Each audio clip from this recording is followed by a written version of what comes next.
Matt Bacon from Savaria Studios and Dropout Media here. Today we're going to be talking about just sort of a beginner's guide to social media, just given that it's so key to your band growing, and yet so many bands are so just terribly clueless. Because when it comes down to it, posting regularly on social media and taking care of that is hard work, even if you don't want to admit it to yourself. And so a lot of bands end up just not posting at all.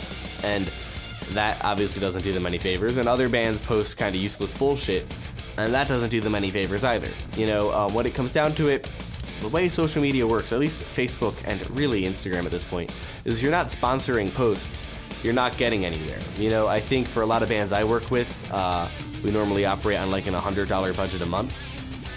You know, even bands that are like fairly big, like on the regular touring opening for like, you know, we do $100 a month, sometimes more, sometimes less, but that's kind of a good starting point. That's not a lot of money. That's a good place to be if you're a beginner band. You know what I'm saying? You can't really say what's the most important form of social media, Facebook, Instagram, or Twitter, right? That's like saying what's the most important science, biology, chemistry, or physics, right? They're all valuable and they're all interrelated, but you have to kind of pursue them separately. Like you can't, and while some strategies might carry over, you know, you can't have the same strategies all the time, all the way through, you know?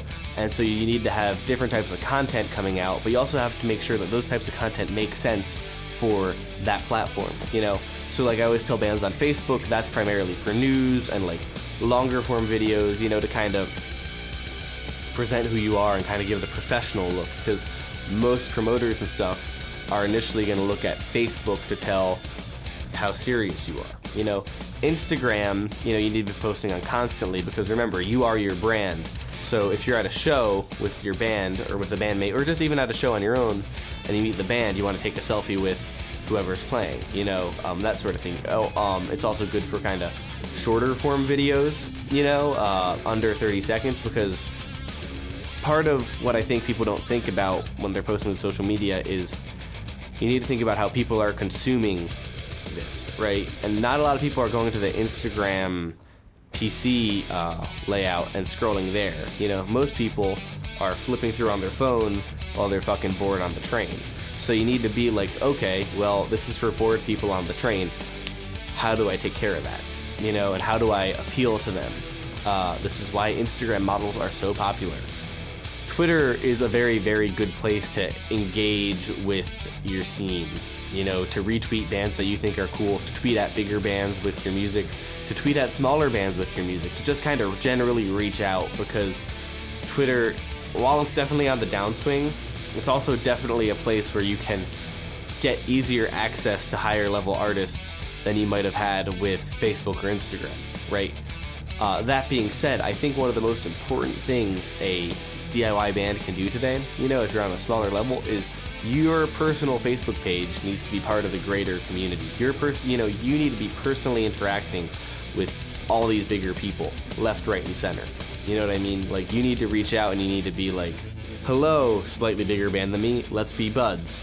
And then go from there. Don't expect anything, just be buds. Comment on their bullshit, be nice. That's part of why Twitter's great, is Twitter allows you to be vaguely aware of other people, you know, and kind of develop your social media presence from there. That's part of what I like about Facebook. It has the friend capacity, and because the chat function is so informal, it's a really good way to casually approach someone without seeming intimidating.